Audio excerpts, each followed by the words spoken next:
Hello बच्चों, कैसे हो आप सभी लोग। Welcome back to my YouTube channel Shivay academy. आज हम करने वाले हैं हमारे नेक्स्ट एनसीईआरटी क्वेश्चंस। इससे पहले हमने एनसीईआरटी क्वेश्चन 15 तक कंप्लीट कर लिया था और जो चैप्टर का नाम है वो है वर्क एंड एनर्जी। ठीक है बच्चों, उम्मीद करता हूँ आपको इससे पहले सारे क्वेश्चन क्लियर हो गए होंगे। ठीक है, अगर कोई क्वेश्चन क्लियर नहीं हुआ है तो आप पूछ सकते हो उसको। ठीक है, आप कमेंट बॉक्स में कमेंट कर सकते हो। ठीक है, आज हम करेंगे क्वेश्चन नंबर 16। तो बिना वेस्ट करे टाइम को हम स्टार्ट करते हैं क्वेश्चन नंबर 16। क्वेश्चन नंबर 16 में बोला गया है an object of mass m is moving with an constant velocity. एक ऑब्जेक्ट है आपका, उसका मास कितना है, मास गिवन है आपको m एंड कांस्टेंट वेलोसिटी कितनी है, कांस्टेंट वेलोसिटी वो गिवन है आपको v। क्लियर।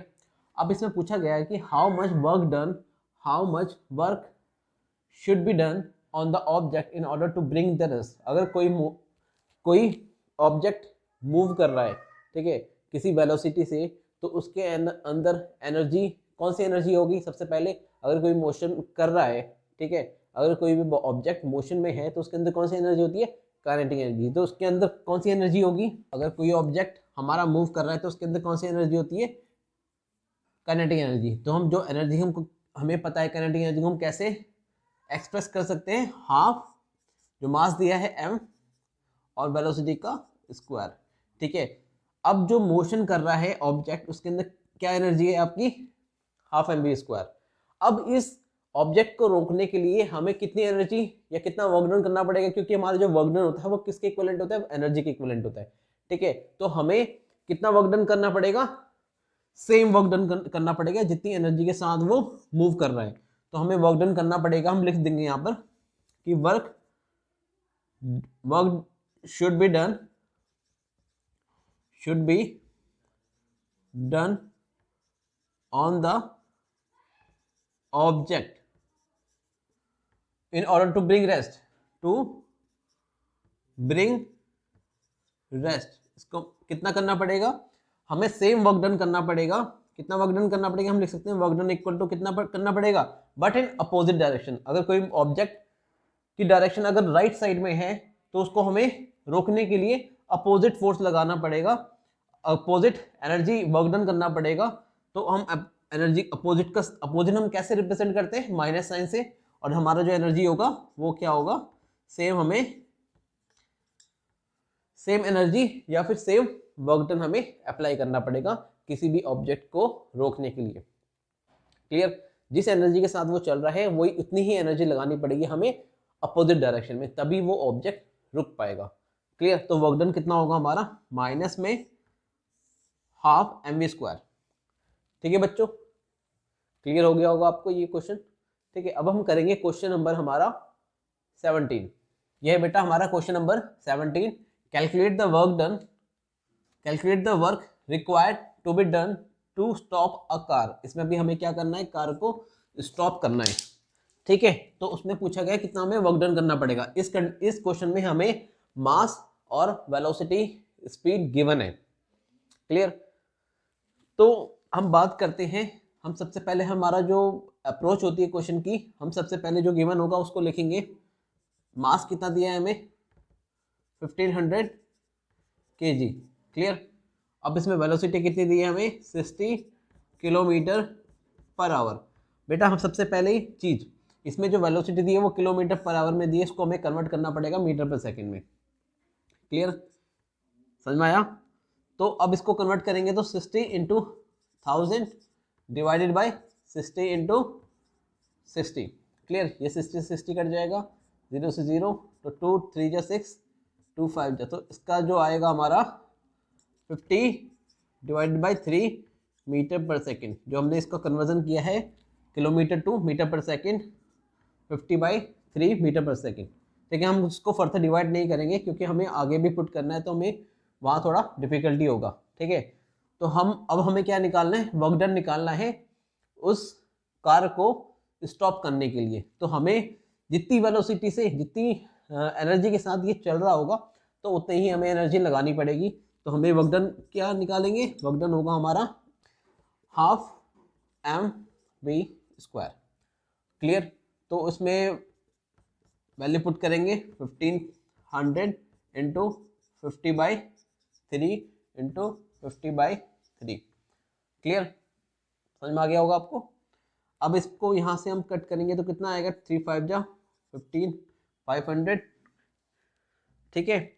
और इसको हम ले सकते हैं 25 इंटू 5 1 2 5 1 2 3 4। इसको हम जो सॉल्व करेंगे तो हमारा इतना आएगा। बेटा हम इसको कैलकुलेट करेंगे तो ये भी कट हो जाएगा, कितना आएगा 2 2 जा 4 2 5 जा 10 250 आएगा, ठीक है। तो हम इसको लिख सकते हैं 250 इंटू 50 डिवाइडेड बाई 3। क्लियर। अब हम इसको जब फर्दर कैलकुलेट करेंगे, हम यहाँ कर लेते हैं इसको, यहाँ आपको अब विजिबिलिटी क्लियर होगी आपको इधर, ठीक है। तो हम इसको लिखेंगे 250 into 50 into 5, clear, divided by 3। अब हम इसको क्या करेंगे, तो ये आएगा हमारा 6 2 5 25 इंटू 65 और 0 0 0। क्लियर। तो हम इसको जब डिवाइड करेंगे 3 3 2 जा 6, तो हमारा कैलकुलेट करने के बाद आया है 208.33 इंटू 10⁻³ जूल, ठीक है। इसको हम लिख लेंगे कि कितना वर्क डन किया है। अगर हम इसको फिर किलो जूल में करेंगे कन्वर्ट, तो कितना आ जाएगा हमारा work done equal to 208.33 kilo joule हमें वर्क डन करना पड़ेगा इसमें। 6 आ जाएगा, सॉरी,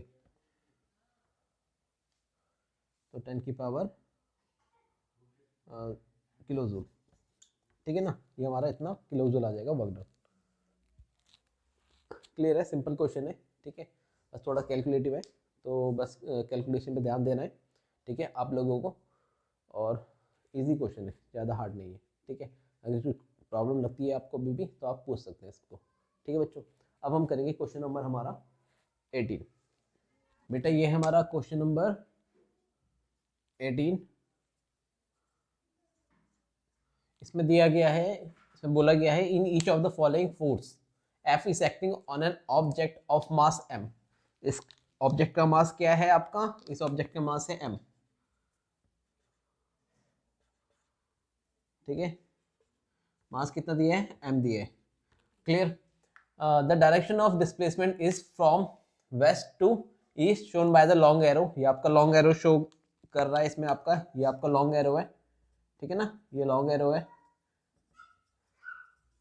तो इसका ये डिस्प्लेसमेंट बता रहा है आपका, ठीक है। इसको हम एस भी लिख सकते हैं यहाँ पे, जैसे मैंने यहाँ लिखा है, यहाँ भी लिख सकते हो आप displacement. Displacement is indicating, S is indicating displacement, okay.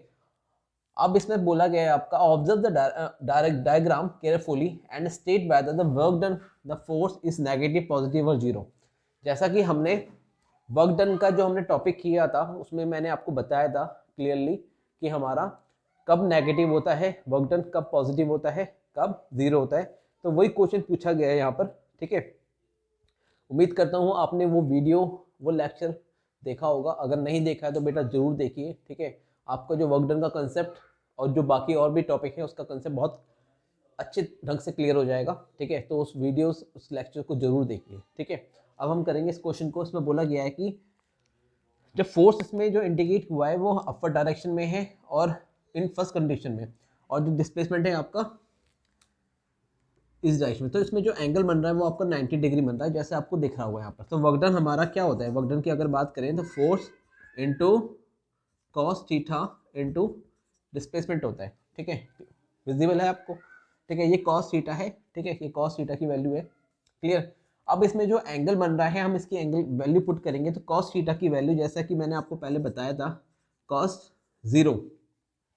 अगर मैं बात करूं 0, जो ये एंगल है इसमें जो थीटा की बात कर रहे हैं, वो थीटा जो एंगल है वो फोर्स और डिस्प्लेसमेंट में जो एंगल बन रहा है, अगर हम फर्स्ट कंडीशन की बात करें तो उसमें जो एंगल बन रहा है आपका 90 डिग्री। तो अगर मैं इसमें वैल्यू पुट करूंगा कॉस 90 की, तो क्या होती है आपकी 0 होती है वैल्यू, ठीक है। कॉस 0 की हमारी होती है 1, ठीक है, और कॉस 180 की वैल्यू होती है -1। तो आपको ये वैल्यू आपको याद करनी पड़ेगी, ठीक है। अगर आप क्लास 9 में हैं तो आपको भी याद करनी पड़ेगी। जैसे आप आगे क्लास में आगे आओगे 10th में 11th में, तो आपको ये चीज़ें और अच्छे ढंग से समझाया जाएगा। ठीक है, अभी बस आपको ये वैल्यू याद करनी है। ठीक है बच्चों, तो उसमें बोला है कि अगर मैं इसमें cos 90 की वैल्यू पुट करूँगा तो क्या हो जाएगा, 0 हो जाएगी फर्स्ट कंडीशन में। तो हमारा फोर्स इंटू ज़ीरो, तो इसमें वर्क डन क्या होगा हमारा, 0 जूल का वर्क डन होगा। ठीक है, इसमें वर्क डन होगा हमारा 0 जूल का। ठीक है, फर्स्ट कंडीशन में, मैं फर्स्ट कंडीशन की बात कर रहा हूँ उसमें अभी। ठीक है, अब इसमें जो आपको दिख रहा होगा कि इसमें फोर्स भी इसी डायरेक्शन में है और डिस्प्लेसमेंट भी इसी डायरेक्शन में रहा है, तो उसमें क्या होगा, एंगल क्या होगा, थीटा की वैल्यू, थीटा क्या होगा, 0 होगा। ठीक है ना, सेम डायरेक्शन में है तो एंगल क्या होगा, देखो फोर्स भी हमारा इसी डायरेक्शन में है, एंगल भी हमारा इसी डायरेक्शन में, तो एंगल क्या बनेगा इसमें, फोर्स में, डिस्प्लेसमेंट भी हमारा इसी डायरेक्शन में है, फोर्स भी हमारा इसी डायरेक्शन में है, तो एंगल क्या बनेगा, 0 बनेगा। तो cos 0 की वैल्यू 1 होती है, तो उसमें क्या वर्क डन होगा, वर्क डन होगा हमारा पॉजिटिव। ठीक है ना, इसमें वर्क डन क्या आएगा, पॉजिटिव आएगा। क्लियर, समझ में आ गया। तो क्योंकि cos 0 की वैल्यू क्या होती है, जो हमारा वर्क डन आएगा फोर्स इंटू डिस्प्लेसमेंट, जो भी इसकी वैल्यू होगी। ठीक है, फोर्स के हम कुछ जो मैग्नेट आपको दिया होगा, बट इसमें पूछा गया है पॉजिटिव नेगेटिव, तो उसमें क्या आएगा आपका, पॉजिटिव आएगा। क्लियर, अब बात आती है जब फोर्स लग रहा है, अगर मैं यहाँ खड़ा हूँ, अगर फोर्स लग रहा है आपका लेफ्ट साइड में एंड डिस्प्लेसमेंट हो रहा है आपका राइट साइड में, तो उस कंडीशन में जो एंगल बनेगा वो क्या बनेगा आपका, 180 डिग्री का एंगल बनेगा। ठीक है, और 180 की वैल्यू मैंने यहाँ क्या बताई है, cos 180 की वैल्यू हम अगर हम इस फॉर्मूले में पुट करेंगे तो क्या होगी, माइनस में होगी। इट मीन्स जो भी हमारा वर्क डन आएगा वो क्या आएगा, नेगेटिव आएगा। इन केस कब होगा ये कब कंडीशन होती है, मैंने आपको पहले भी बताया था, जब हम कोई जैसे कोई व्हीकल चलाते हैं, अगर हमारा व्हीकल की डायरेक्शन क्या होती है, फॉरवर्ड डायरेक्शन में, और जब हम ब्रेक अप्लाई करते हैं तो फोर्स हम कहाँ अप्लाई कर रहे हैं, अपोजिट डायरेक्शन में। तो इस कंडीशन में जो हमारा वर्क डन होगा वो कैसे इंडिकेट होगा, नेगेटिव साइन से। इट मीन्स जो नेगेटिव साइन का मतलब है जो हमारा वर्क डन हो रहा है वो अपोजिट डायरेक्शन में हो रहा है। क्लियर, तो हम यहाँ पर लिखेंगे वर्क डन जो है इसमें क्या होगा, नेगेटिव होगा। क्लियर, तो ये था हमारा क्वेश्चन नंबर 18। ठीक है बच्चों, आज के लिए इतना ही। इसके बाद हम जो फर्दर क्वेश्चन बचे हैं उसको सॉल्व करेंगे हमारे नेक्स्ट लेक्चर में, और उम्मीद करता हूँ आपको ये तीनों क्वेश्चन समझ में आ गए होंगे। अगर आपको अच्छा लगा हो तो लाइक करो, सब्सक्राइब करो। ठीक है बच्चों, और अपने दोस्तों को शेयर करो। आज के लिए इतना ही, थैंक यू।